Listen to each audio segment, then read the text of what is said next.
Bueno, una pequeña aclaración. Soy especialista en salud pública con orientación salud mental.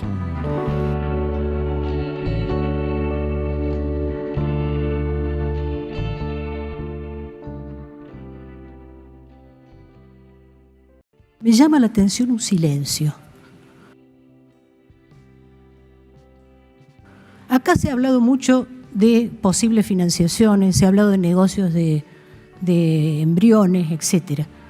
Se ha hablado del negocio ilegal del aborto, que es un negocio impresionante, y algunos de los que lo practican deben ser de los que están tratando de instalar un discurso anti-ley. Lo que no se habló, y a mí me resulta muy asombroso porque yo trabajo en la cuestión de derecho a la identidad, es del tráfico de niños y del tráfico de bebés. Que la clandestinidad del aborto favorece de manera increíble. Y sin embargo, en todas estas debates, a menos que a mí yo me haya salteado alguno, hemos invisibilizado un hecho que está directamente relacionado con el tema que tenemos en discusión. En este país se trafican niños. El Banco Nacional de Datos Genéticos tiene 10.000 muestras de jóvenes que tratan de recuperar su identidad, porque más allá de que acá la buena voluntad dice que los niños deben ser adoptados, el 80% de esos niños que nacen sin haber sido maternizados por la mujer que no los puede criar, no los deseó o simplemente no está en condiciones de hacerlo, se comercian en el tráfico.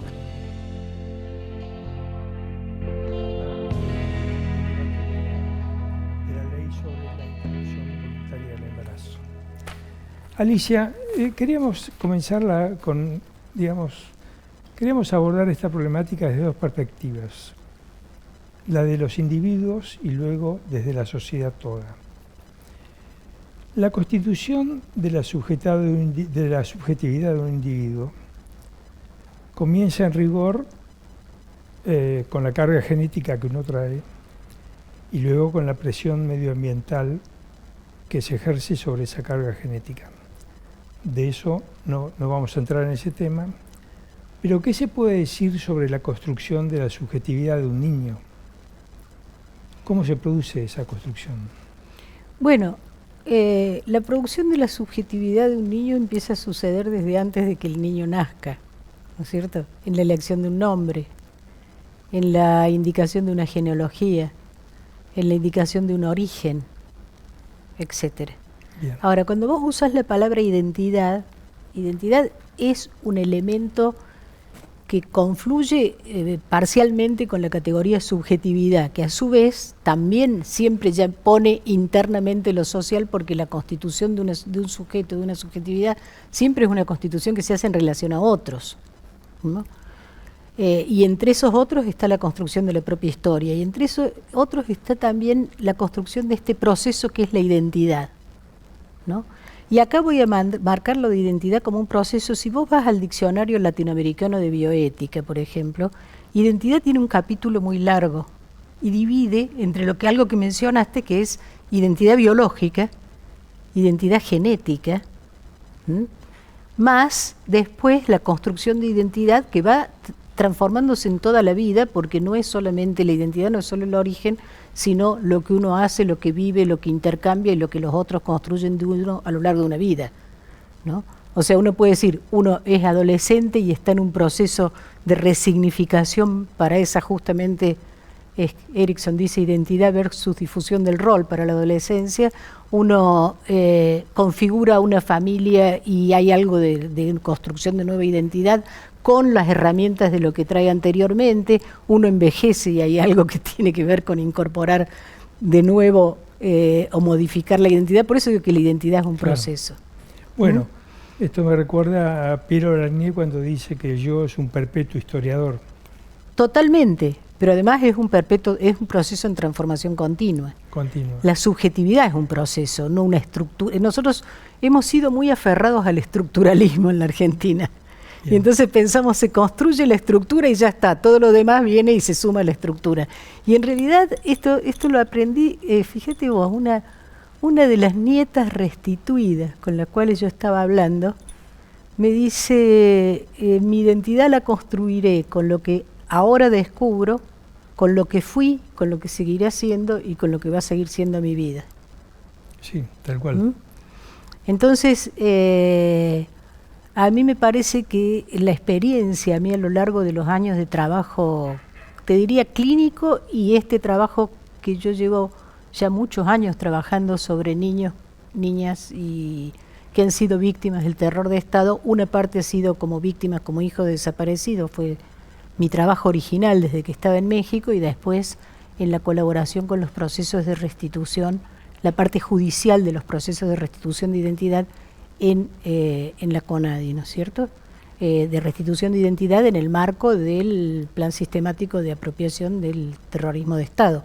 Pero es ahí, viene a lo que mencionaste, mi intervención en el Congreso de la Nación con motivo de la ley IBE, que nosotros todos los días, como un pequeño equipo que acompaña a las personas que están en procesos jurídicos, judiciales, donde se pone en juego su identidad para ver si son víctimas de apropiación pues bajo el terrorismo de Estado, nosotros tenemos 4 o 5 audiencias por semana, pero de esas 4 o 5 audiencias por semana la mayoría de las personas atraviesan ese proceso judicial, algunos de ellos descubriendo en ese momento que no son hijos biológicos de las personas que los criaron, pero sin que resulten ser hijos de desaparecidos, ¿no? Acá vienen algunas cosas, es muy difícil separar lo social de lo subjetivo individual, ¿no? Porque,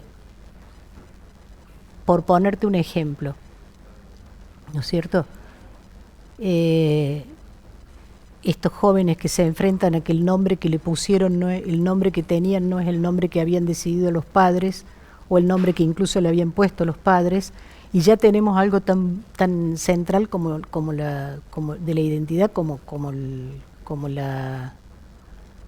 la nominación, ¿no es cierto? Ahora, en algunas situaciones yo he visto cuestiones más complejas que esas. Por ejemplo, entrar a una audiencia, mirar a una joven, lindísima por cierto, y darme cuenta que esta joven no podía ser otra cosa que una descendiente directa de los pueblos originarios de Ushuaia, de Tierra del Fuego, de los fuegios, ¿entendés? Y ella en ese momento se anoticiaba de que no era hija de quienes lo criaron, pero tenía una partida de nacimiento supuestamente a la supuesta madre la había tenido en Ushuaia. Entonces ahí te encontrabas con un elemento de identidad más, que es un origen en un pueblo particular, con una historia y una cultura. En el otro extremo conocí una situación que no tiene que ver con la CONADI, de una familia que adoptó un niño de origen mapuche en la Patagonia. Después la pareja lo crían en conocimiento de su cultura, lo crían en conocimiento de quién era su cultura, etcétera. Hay muchas formas de adopción, aún dentro de la adopción legal hay formas hoy en día de adopción, por ejemplo la abierta con conocimiento de la familia biológica, o en este caso esta decisión de este grupo familiar de conocimiento de su origen. Y cuando finalmente la pareja se divorcia y uno de los progenitores va a vivir a la provincia de origen y el otro se queda, cuando el chico tiene 14 años, se queda con el progenitor en la Patagonia, no porque elija vivir con esa persona, la quiera más que otra, sino porque dice, esta es mi tierra. Claro. ¿Está más o menos claro? Perfecto. Entonces, ¿a qué viene esto? Algo que ha sido muy discutido, muy trabajado, hay autores que lo han trabajado mejor que yo, lo ha trabajado mucho Eva Giberti, etcétera, que el desconocimiento del origen no se constituye jamás como un desconocimiento absoluto. Hace muchísimos años, estando en México, hice una entrevista con una hora de juego con un niño cuya familia yo había entrevistado, y entonces en el dibujo de la familia me llamó la atención que dibujaba una mujer, la borroneaba y dibujaba otra, ¿no? Y quedaban como dos figuras superpuestas. En la entrevista con los padres les pregunto si tenían algo que decirme con respecto al origen de este chico. Entonces se devela un secreto familiar, que este chico era hijo del padre, pero no de la madre. Era un hijo extramatrimonial que tuvo el padre y que lo trajo y lo anotó como hijo del matrimonio, ¿no? En algún lugar esto operaba, trabaja, ¿no? En algún lugar trabaja. Pero esto tiene una construcción, por otro lado, que es una construcción cultural, que durante mucho tiempo se pensó y se sostuvo que lo mejor para los niños y niñas era no decirles que habían sido adoptados. Esto se sostuvo en otra idea, que es el paradigma del abandono, de que la persona que los dio los abandonó, ¿no? Entonces, que hay una mala madre por detrás de esto. Tal cual. Que hizo el abandono.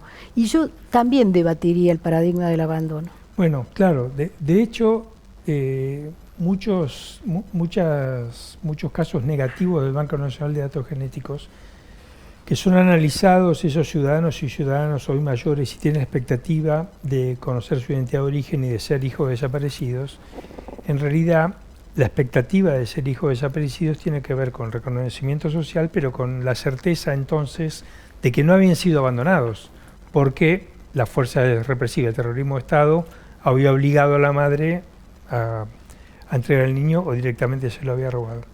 Ahora, vos mencionabas un par de casos de adopciones y yo noto, digamos, que en la Argentina, por lo menos, se utiliza el término de adopción o de apropiación, mejor dicho, como sinónimo de adopción.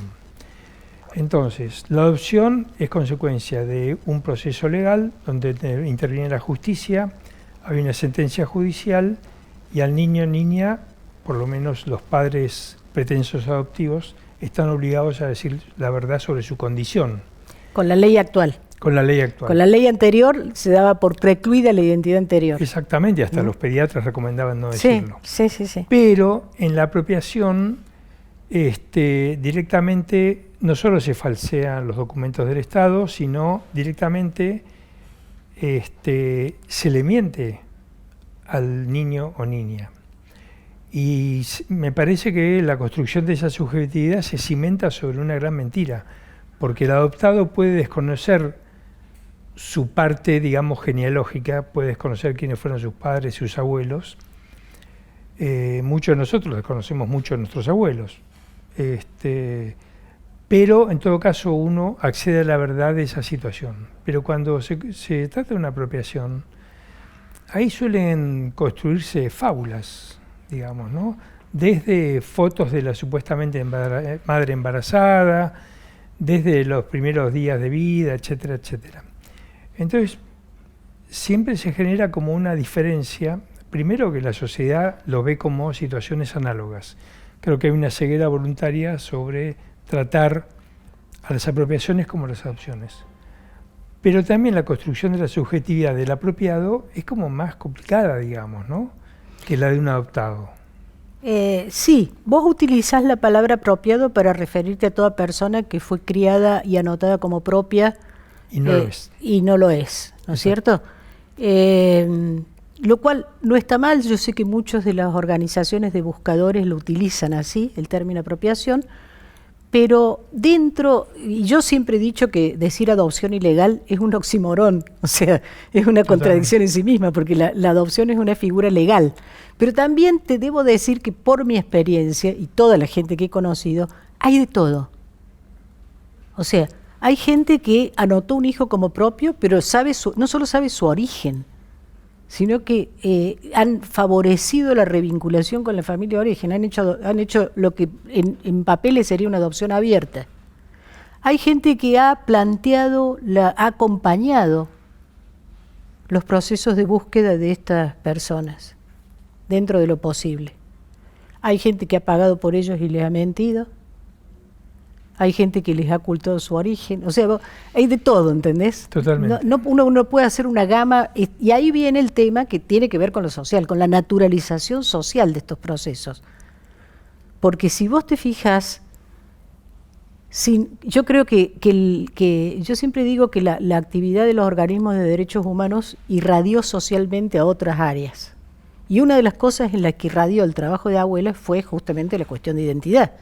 De hecho, el capítulo sobre identidad de la Convención Internacional de los Derechos del Niño se llama el capítulo argentino.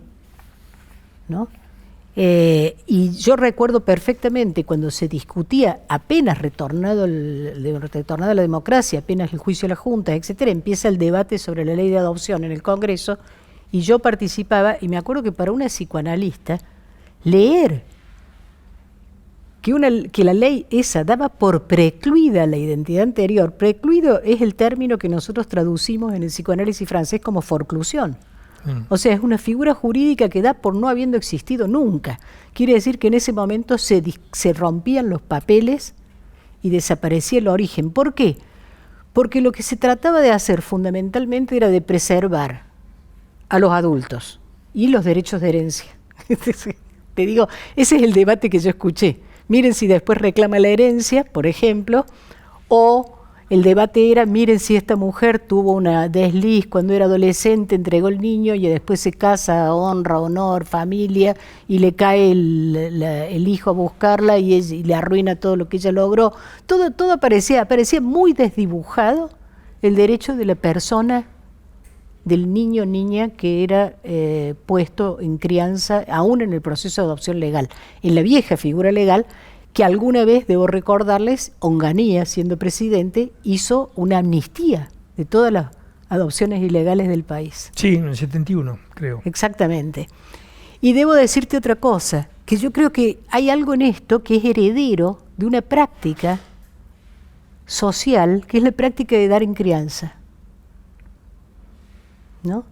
Que en los sectores populares a veces no era tan extraño. Yo he visto en un pueblo del interior de Córdoba una persona, dice, yo se la di a ellos, una pareja murió en un accidente de autos, dice, yo se la di a ellos en el mismo pueblo.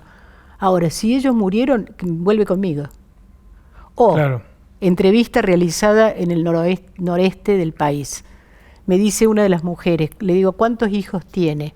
Dice, y yo tuve 3 y no pude tener más. Para ella era poquísimo 3, ¿no?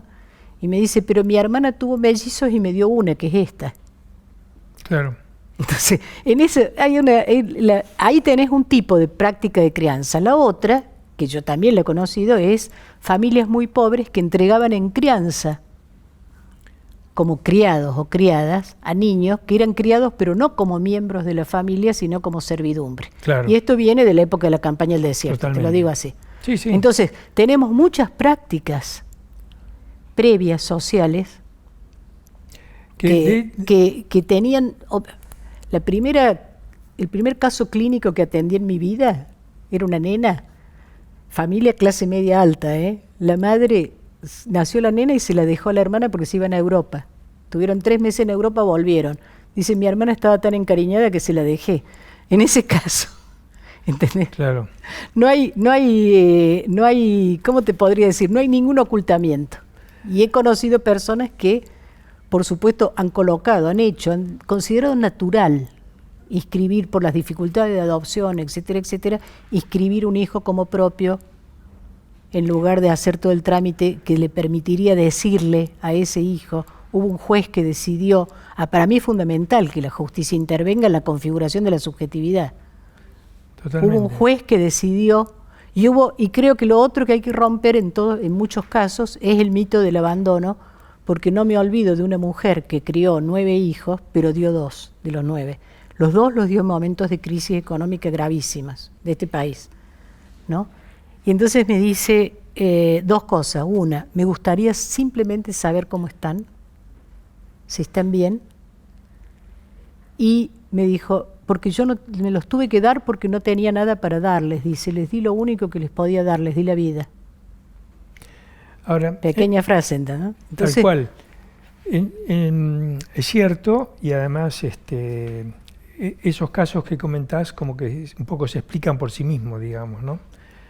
Tenés los otros también. Ahora después vamos a entrar en los otros. Es que en el presente, a pesar de lo que mencionás de la admisión de conciencia sobre la apropiación de los niños en el contexto del terrorismo de Estado, que derramó, digamos, hacia esa admisión de conciencia, y, por ejemplo, la sanción de una ley que impide que extranjeros vengan a adoptar niños a la República Argentina. Y en el presente, la forma más común de apropiarse de niños ajenos, que es la delegación de la responsabilidad parental bajo la forma de reconocimientos complacientes. Con esto quiero decir que, no obstante, sigue sin ser totalmente repudiada la práctica de apropiarse de niños ajenos, en general de gente de mayor poder, ya sea por la posición social o económica, de gente muy vulnerable como la señora que acabas de decir que tenía 9 hijos y siempre Carla Villalta. Carla Villalta. Carla Villalta es la que investiga mucho este tema. Sí. Como que, dicho de otra manera y haciendo una especie de retrueca, ¿no? Nunca una madre muy pobre se apropió de un niño hijo de una madre rica, digamos, ¿no? Vos sabés que extrañamente sí, pero en Uruguay conozco el caso. No se apropiaron, sino que la familia muy rica se lo entregó a una mujer de un cantegril para que lo críe. Bien. Porque le cerraba mal socialmente el nacimiento de su hijo extramatrimonial de una de sus hijas. Claro. Que además era mulato, por ejemplo. Eso es uno de los motivos, además, ¿no? De por qué, en todo caso, una madre o es obligada por la generación anterior. Eso ha sucedido, sí. Totalmente. Nosotros lo vemos con mucha frecuencia. Que una parturienta adolescente no decide, sino que decide la madre o la abuela. Y cuando esa madre crece, tiene más edad, etcétera, comienza la búsqueda. Cuando no es que la partera le dijo la criatura murió y no la busques más. Cuando no es que la partera además coercionó a esa parturienta en situación de mucha labilidad, digamos, y la obligó. Ahora también hay como una ceguera voluntaria de parte de la sociedad en no observar este tipo de práctica, a pesar del tiempo que pasó y a pesar de la experiencia dictatorial y demás, como algo totalmente repudiable. De hecho, nunca el robo de bebés y la inscripción como propio, o la apropiación, o la compraventa, porque hay alguien que compra y otra parte que vende, esa gente sigue siendo vista como una gente benefactora en todo caso, sin medir lo que va a suceder en el futuro de esa criatura, digamos, ¿no? Supongo que además al haber como ese semejante estrés en el momento del traspaso de la criatura, no sé si quedarán huellas mnémicas en la criatura, digamos, pero nosotros tratamos con esas personas ya adultas y tenemos también, como vos abrís el abanico, gente que adora a quienes podemos llamar o no sus apropiadores. Esa gente que adora a los padres de crianza se niega a llamarlos apropiadores, pero hay un fortísimo vínculo afectivo. Es más, uno de los puntos que tenemos, digamos, que juega en contra de la búsqueda de identidad de origen de algunos, es que no quieren someter a sus padres de crianza a una querella judicial y menos que sean condenados a privación de libertad por eso. Ese problema lo tuvimos permanentemente, lo que yo llamaba el dilema del ADN, con los jóvenes que podían ser, presuntamente podían ser apropiados durante la dictadura. Hubo gente que querelló, inclusive, en contra de sus apropiadores. Pero había mucha gente, hasta la fecha, tenemos gente que ahora se presenta a buscar su identidad porque los posibles apropiadores ya han muerto. Claro, tal cual. ¿Entendés? Y además, debo decir que la justicia, en algunos casos que había adopciones plenas hechas legalmente, etcétera, etcétera, no los consideró punibles, los consideró que habían actuado de buena voluntad, ¿no? O sea, hay de todo en cada caso. Sí, sí. Yo creo que hay que considerar el caso por caso, pero yo recuerdo la primera vez que un juez federal, y voy a decir quién era, fue el juez Lijo, en mi caso, lo escuché decir porque nosotros trabajamos con juzgados federales, en una conversación con nosotros nos dijo que él estaba considerando que en estos casos donde, sin embargo, no se probaba que fueran apropiados durante el terrorismo de Estado como víctima del terror de Estado, pero que sí había claramente una situación de inscripción ilegal, que no era un delito, era un delito de índole continua. Lo empezó a trabajar así. Fue la primera vez que lo escuché. Hasta ese momento no lo había escuchado. Porque el otro caso es un delito que no cesa, digamos, ¿no? Sí, Cuando sí, es claro. el terror de Estado no cesa, es un delito que no tiene prescripción. Pero este lo consideraba no prescripto por ser un delito de índole continua, que sucedía, y ahí se abrió todo un debate jurídico. El día de hoy se sigue y se sigue debatiendo. El delito. Claro, es un delito, de hecho es un delito. Sí, sí. Lo que no se termina de resolver es la prescripción de ese delito. ¿Mm? Tal cual. Ahora, uno ahí va descubriendo situaciones que ahora en este momento nosotros con los años hemos visto aparecer hermanos gemelos, que van ambos al Banco Nacional de Datos Genéticos, o uno llega por vía judicial y el otro llega, y son genéticamente idénticos. Sí. ¿Mm? Nosotros tuvimos un caso así, 2 hermanas. Sí, yo en mi caso yo ya he conocido 2 o 3 por lo menos. Claro. O hermanos que están apareciendo en este momento. En la CONADI hay un área de identidad biológica y hay un tipo de expedientes que son los expedientes M, se llaman, que son madres a las cuales les quitaron sus hijos y los están buscando. Porque también esa es la otra cara de la apropiación, que a veces no solo no hubo abandono porque hubo por lo menos voluntad de darle la vida, sino que no hubo abandono porque no era una persona secuestrada durante el terrorismo de Estado, pero era una joven empleada doméstica en una casa que tuvo un bebé a la cual le dijeron, esto que te estoy diciendo es exactamente así, fue el primer caso que tuvimos en CONADI. ¿Mm? Le dijeron que el bebé había nacido muerto y ella se enteró unos años después de que no era así. Bueno, es que eso pasa con mucha frecuencia y además pasa que efectivamente hay casos de muerte perinatal, pero que si no vieron el cuerpito del bebé fallecido, también la gente piensa que se lo robaron. Y si incluso, volviendo como la mirada social, que es como bastante benevolente con la gente que compra un niño, te diría que nunca se inscribió el tema de robo de bebés. Me refiero al silencio en tu exposición del 18 de julio del 18. Por ejemplo, en todo lo que es investigación criminal, rara vez vas a encontrar en un glosario el tema del robo de bebés. Vas a encontrar robo de automotor, secuestro de personas, etcétera, etcétera. Vas a encontrar el concepto de mercados ilegales. ¿Cuáles son los mercados ilegales? Y los que compran autopartes para no comprar una parte nueva de un vehículo que le robaron, etcétera, etcétera, que chocó. Entonces, para combatir ese delito hay varias aristas de dónde abordarlo. Pero sin embargo nunca está en ese nomenclador de delitos. El tráfico de niños. El tráfico de niños. Que además es terrible. Que también podría ser observado desde los mercados ilegales. ¿Quiénes son los interesados en comprar un niño? No, lo que pasa es que hoy en día eso es terrible, porque vos podés estar interesado en comprar un niño para criarlo y tener la mejor intención del mundo, o podés estar interesado por un trasplante de órganos. Sí. O podés estar interesado para una red de pedofilia. ¿Entendés? Hay muchas formas hoy en día donde el tráfico hace correr riesgo vital.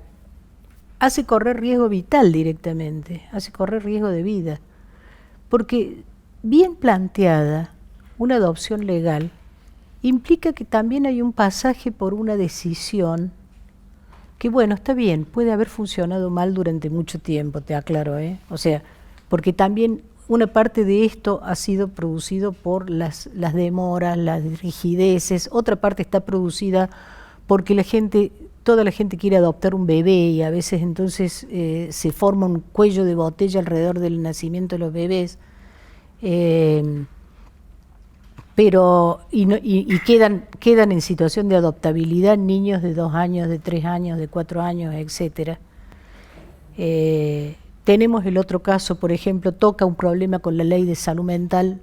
¿Por qué? Porque la ley de salud mental pretende preservar los derechos de las personas con padecimiento psíquico, pero te debo decir que hasta hace no muchos años, hasta la ley de salud mental, era una práctica consuetudinaria que cuando una mujer con un trastorno psiquiátrico que estaba declarada incapaz, quedaba embarazada sin el consentimiento de ella y con el consentimiento del curador se podía dar en adopción el niño en nombre del beneficio y lo cual también, como ves, alrededor del tráfico de niños, no solo se tocan los derechos a la identidad de los niños, sino los derechos de muchas personas.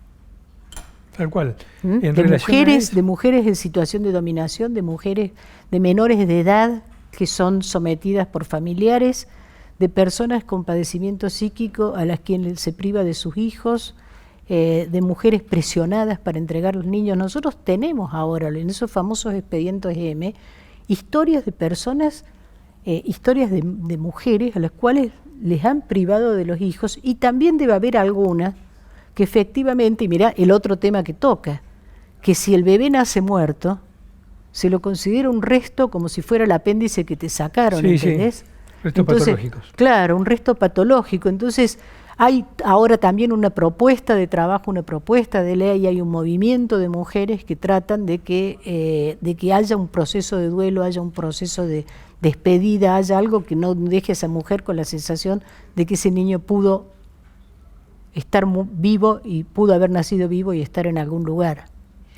En relación a las pacientes psiquiátricas, hace muy poco revinculamos a un muchacho de hoy 40 años con su madre, que era paciente del neuropsiquiátrico Melchor Romero, que vivió toda la vida institucionalizada, tiene 73 años. Y en un momento dado hubo una reunión del juez con el curador y un perito, y el médico parece que recomendaba aumentar la dosis de psicofármacos, que era un antidepresivo. Y la señora que tenía, era un poco, decía la historia clínica, voy a utilizar el término justo, bradipsíquica, era una señora aniñada, nada más. Bueno, había tenido 2 niños y ella todos los días de su vida reclamaba por sus hijos. Es más, repetía que en los papeles estaban en 1 y 60. 1 y 60 en La Plata es la sede del Registro Provincial de las Personas. Alguien le dijo en ese momento que tenía que buscarlo, y lo repitió durante 40 y pico de años. En una convocatoria el juez dice, ¿por qué en vez de aumentarle la dosis de psicofármaco no buscan al hijo? Y ahí nos llamaron nosotros. Bueno, se revincularon y se revincularon. Están en un proceso, digamos, de revinculación. Y bueno, la verdad que está funcionando muy bien. Y eso era como lo insólito, que era que en 40 años nadie había tenido como la lucidez de ese juez de decir, bueno, a ver, ¿por qué no pueden maternar a esta señora a su hijo, digamos, ¿no? Con los apoyos necesarios. Totalmente. O hacer un acuerdo de crianza por el cual ella pueda saber dónde están, visitarlos, etcétera, porque hay algo con respecto al sentido de la propiedad del hijo, que a mí me parece que lo que toca de fondo es el tema de la propiedad, ¿entendés? Es que y esa frase, nuestros hijos no son nuestros hijos, es una buena frase. Pero también la apropiación está derivado de propiedad. ¿De propiedad? Claro. Está derivado de propiedad, ¿entendés? Pero, y esto está, hay un libro que se llama El control, ser niño en América Latina, que es del UNICEF, ¿no? Y tiene un artículo que se llama El control sociopenal de la infancia en Argentina. Y tiene una frase de un legista de la época en que se crea el patronato. Yo te lo voy a redecir de memoria, pero la he citado en más de un artículo. Dice, el Estado se reserva el derecho de secuestrar al menor que estuviera en situación irregular. Secuestrar como se secuestra un bien, ¿está claro? Sí, claro. Dice, esto no significa una violación de los derechos del menor, que carece de ellos. Es simplemente la asunción por parte del Estado de la patria potestad. O sea, venimos de ahí, ¿entendés? Venimos del menor carece de derecho. Entonces, la construcción, cuando se crea la CONADI y la Comisión Nacional por el Derecho a la Identidad se crea en el 92 a instancias de Abuela de Plaza de Mayo, y tiene 2 objetivos. Uno es hacer algo que hasta ahora ellas habían hecho solas, que era buscar los nietos, que era una responsabilidad del Estado eso. Entonces, favorecer la búsqueda. Y el otro dice favorecer el cumplimiento de la Convención Internacional de los Derechos del Niño, ¿no? Cuando nosotros, el pequeño equipo que yo dirijo, pocos años después se configura para acompañar estos procesos judiciales, es porque en realidad nosotros nos dábamos cuenta que en los procesos judiciales era muy difícil saber qué lugar asignarle a una persona que muchas veces tenía una relación primaria, un vínculo primario de crianza con aquellos que supuestamente eran sus victimarios. Claro. Y cuyo cuerpo era una prueba del delito. Es todo un paquete complicado, digamos, que la justicia no estaba muy preparada para trabajar estas situaciones de una manera que contemplara las necesidades subjetivas de cada una de las personas en cada uno de los casos. Lo que quedaba absolutamente claro era que era inevitable que la justicia respondiera ante estas situaciones. Lo que yo no pensaba cuando empezamos con esto es que iba a aparecer todo este otro mundo. Bueno, pero, ¿entendés? De situaciones. Ese mundo apareció ante, digamos, los que teníamos normalizada la mirada de la apropiación de los niños o las adopciones y utilizado el concepto como sinónimo, digamos, ¿no? Pero yo recuerdo en una sentencia del doctor Petracchi, en el caso de Laura Ernestina Scaccheri, uno de los primeros casos de abuelas, donde ya hace mención de una práctica social y masiva de esto apropiarse de niños ajenos. Luego después lo menciona Carla Villalta, lo toma Pablo Parenti, el titular de la Uficante, pero sin embargo, por ejemplo, no hay una respuesta estatal adecuada o en la misma medida para los que buscan su identidad de origen fuera del contexto del terrorismo de Estado, digamos, ¿no? Es decir, los casos negativos del Banco Nacional de Datos Genéticos, la gente tiene menos recursos, digamos, para buscar su identidad de origen. Hay muchos menos. Primero porque son muchísimos. Nomás para ese periodo, que son los que van al Banco Nacional de Datos Genéticos, yo creo que hay 20.000 muestras en el Banco Nacional de Datos Genéticos. Quiere decir de personas que ya sea por vía judicial, pero muchas de ellas por presentación espontánea, están ahí para ver su origen. En un periodo de la historia de... es del 77, son 8 años, 9 años. 9 años de la historia de este país, 20.000 muestras, ¿te cuidas? Claro. Sí, sí. O sea, después tenés la gente que es de después y de antes, que no sirve de nada comparar una madre que le sacaron el hijo en el año 1969, no le sirve compararse con las muestras que están en el Banco Nacional de Datos Genéticos, porque aun cuando esa persona, ese hijo, también quiera saber dónde está ella, esa muestra no está en el banco. Claro. ¿Y no habría que dar una respuesta a esa población? Porque yo creo que hay dos tipos de respuestas que hay que dar. Una es, esto lo ha desarrollado en Uruguay muy bien Macarena Gelman, la nieta de Juan Gelman, ¿no? Que es, tendríamos que desarrollar prácticas preventivas. Debo decir que el otro día estaba hablando con Claudia Carlotto de la CONADIE. Ella me contó todas las veces que se ha intentado trabajar una ley de que se tomen, algo que Macarena creo que trabajó en Uruguay, que se tomen las pruebas genéticas al momento del nacimiento, que queden las pruebas al momento del nacimiento. Algo que prevenga. Yo creo que además se necesitaría más trabajo con el conjunto de la sociedad en esto, más debate social, ¿no? O eso fue, cuando yo lo planteé en el Congreso con motivo de la ley de interrupción voluntaria del embarazo, lo planteé porque me había escuchado todos los debates y no había escuchado hablar del tema. Bueno, es muy sorprendente. Entonces, había algunas intervenciones que me resultaron asombrosas. Por ejemplo, un señor, un especialista o no sé quién, que dijo que si el aborto se hacía legal, entonces no iba a haber forma de evitar que el violador hiciera abortar a la mujer violada, cosa que en realidad existe el aborto ilegal, o sea que lo puede hacer siempre, si abusado. Y segundo, que en el caso del aborto legal, ahí sí puede quedar la prueba, ¿no? Pero había cualquier cosa que se podía llegar a decir, menos esta cuestión del tráfico de niños, ¿no? Que se vería afectado, me imagino yo. O sea, vos sabés que desde que está la ley IBE bajó el número de embarazos adolescentes. que son en general las candidatas a que le saquen el niño, se lo hagan dar, no le dan el apoyo necesario para tenerlo, etcétera, etcétera. Ah, bien. Entonces, No sabía. ¿no sabía? No. Sí, sí, hay un descenso notable, entre otras cosas, del embarazo adolescente. De la mortalidad materna también, porque era la principal causa, pero del embarazo adolescente hemos tenido un descenso, estamos con un descenso de la natalidad en general, además, la Argentina, pero del embarazo adolescente fue un descenso notable. Sé que, por ejemplo, hay países que admiten la adopción internacional y hay países que no. Esto se termina trenzando con otro tema, que es la cuestión de subrogación de vientre. Sí. Te recuerdo el lío que se armó cuando comenzó la pandemia con Ucrania. En Ucrania. Y los bebés nacidos que los tenían ahí, en las familias no los podían retirar, etcétera, etcétera. Otro país que tenía subrogación de vientres era la India. Bueno, porque estamos entrando en un terreno que sé que, por ejemplo, Brasil tiene prohibición de adopción internacional como tenemos nosotros. Sí. Pero hay países que no tienen prohibición de adopción internacional.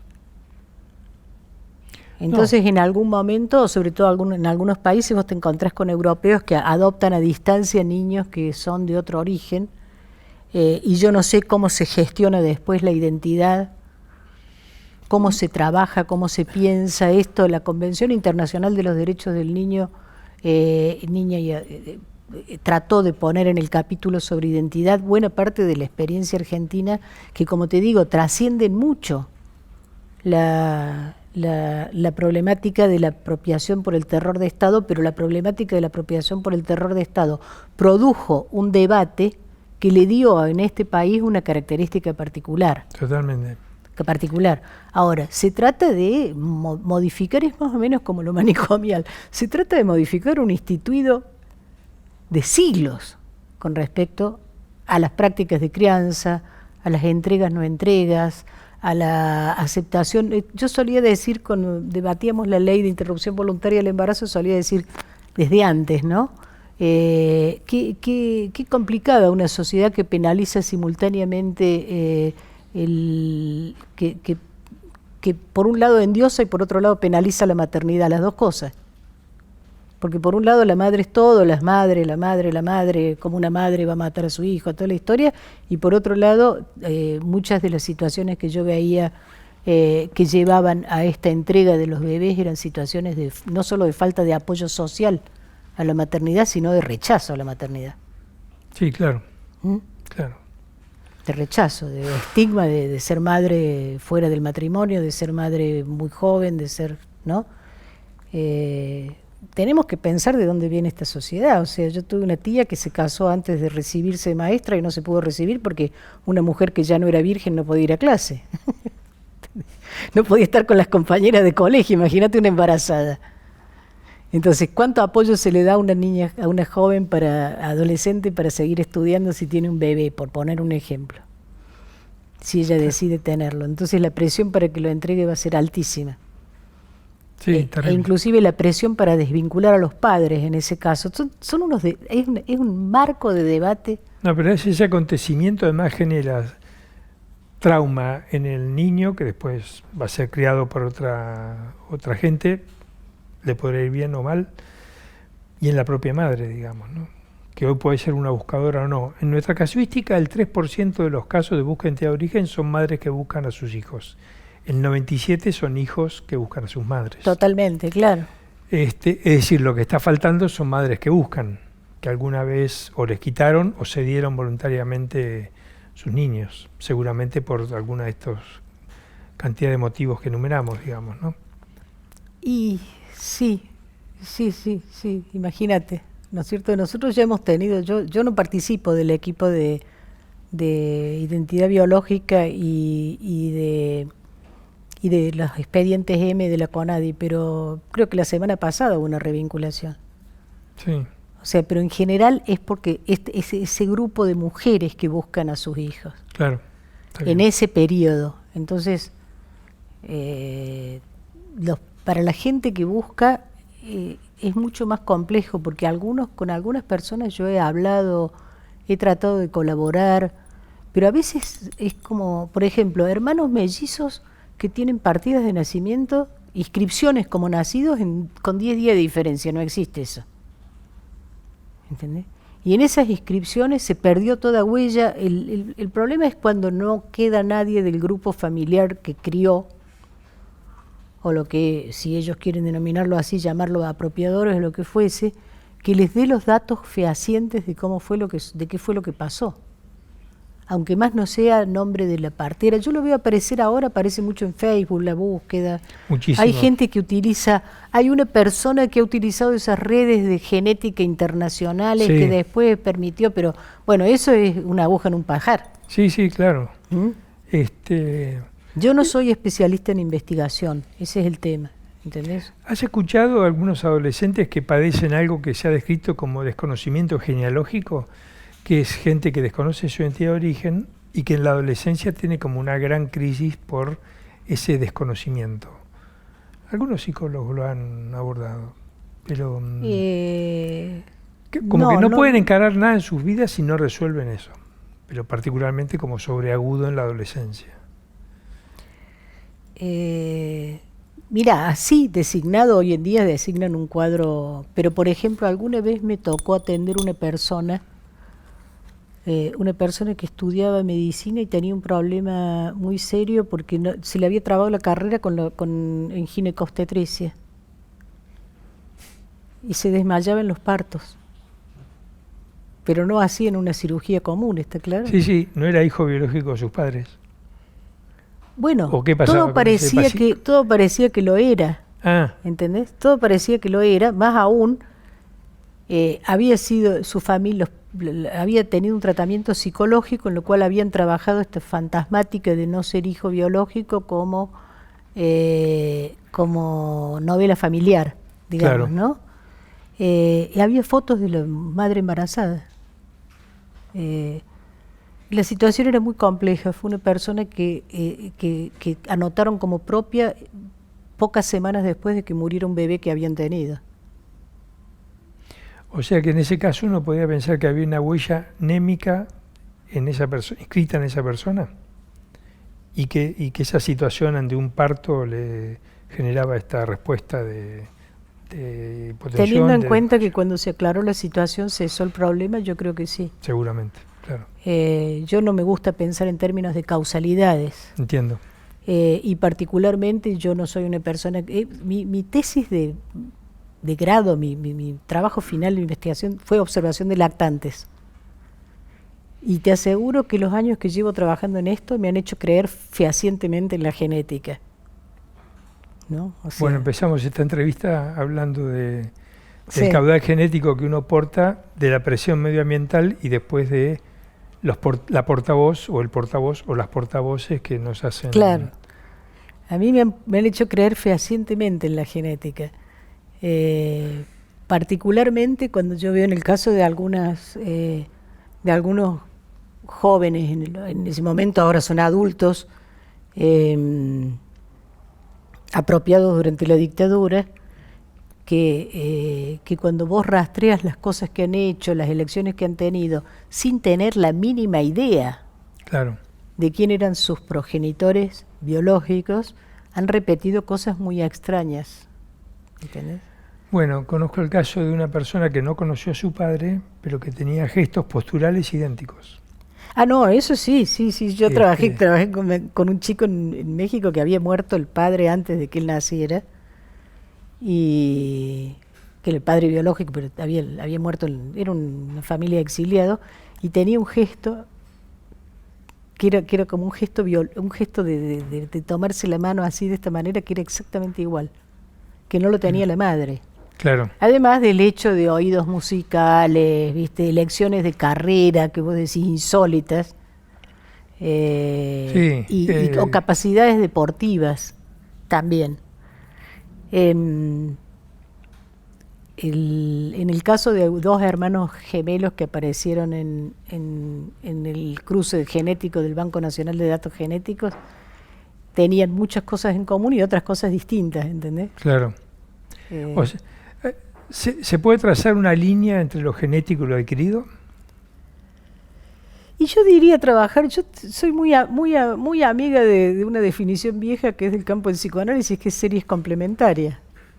Bien. Lo genético, lo congénito y lo vivido, diría, más que lo adquirido. Lo vivido, lo constituido. Claro. ¿No? Bien. ¿Cómo funciona? Yo no. Hay un autor que trabajó la cuestión del psiquismo fetal, ¿no?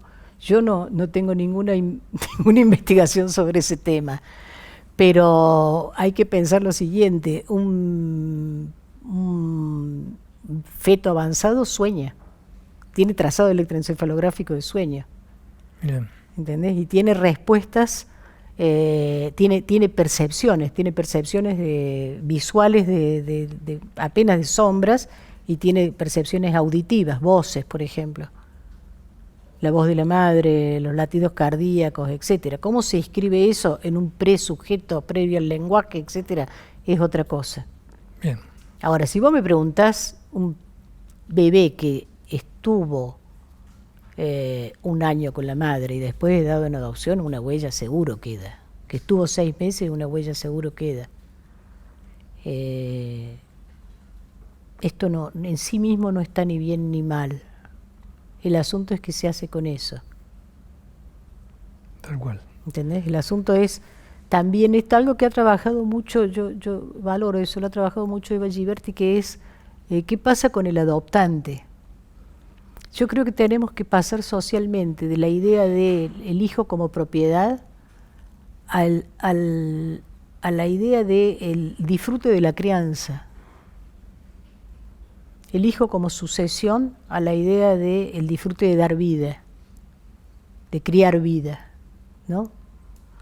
Si nosotros tuviéramos eso, esa capacidad de pensar que el disfrute es la crianza, pero que el otro nos es ajeno prácticamente desde el momento en que nace, aunque sea nuestro hijo biológico, quizás podríamos ir transformando esta cuestión social tan compleja alrededor de la apropiación, justamente como si fuera una propiedad.